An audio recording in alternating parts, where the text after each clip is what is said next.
So we want to begin in Sacramento, where police shot and killed a man who was on the Doco parking lot roof for hours, waving a gun around.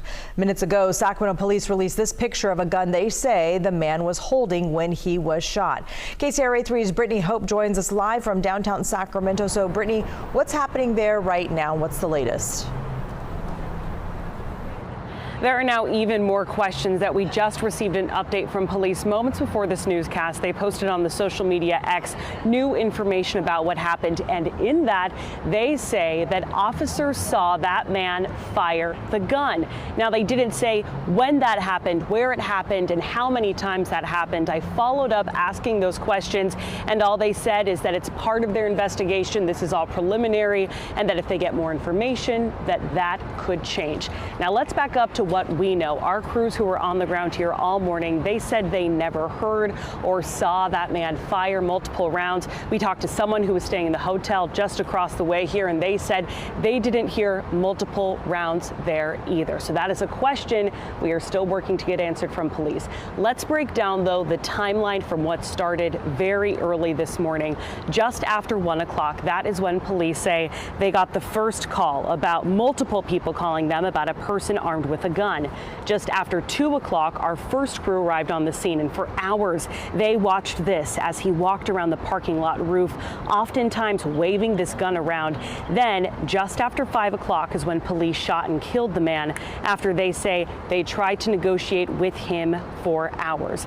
Now, as our cameras were rolling, that is the moment where police shot and killed that man. We are going to show you that video, but we are going to pause it. We're going to stop it right before you see the impact of that gunshot, but you will still be able to hear it. In that video, you will see the man. He's sitting down for a while during Melanie's live report, and then he suddenly stands up. We do want to warn you that this may be hard to see or listen to. Here it is. We don't even have a sense at this point, because we are being held back, as to what's happening on the inside of the parking garage. But we have not seen sort of like that, tactical ground approach happening going toward the parking structure, at least since we've been out here since around 2:30 this morning.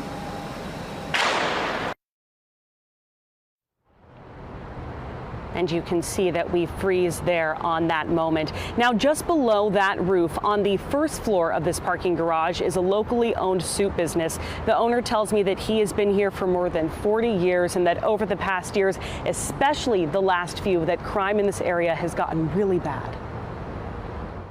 Yes, it's become a constant, happening one after another.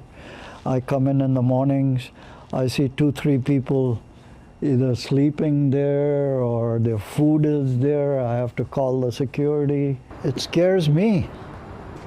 I'm in the downtown and I hear about this all the time. I've heard about shootings take place in the walkway going towards Old Sacramento, and I'm sure you heard the shooting what was it, a year ago on the 10th Street.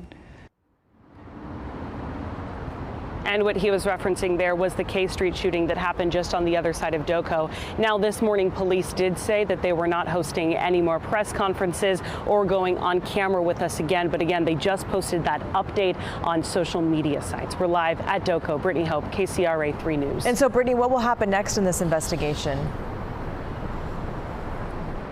So this is an officer-involved shooting, so there are a lot of steps, and a lot of those are legal. We know that the Sacramento County District Attorney's Office is going to be monitoring the investigation, as well as other offices. And per state law and per the City Council's use of force policy, all of the video and audio related to this incident has to be released to the public within 30 days. We know that inside of that video is where we could get more answers about how many rounds, if that person really did fire that gun. Hopefully, all of that video answers our questions and the discrepancies that we're trying to figure out.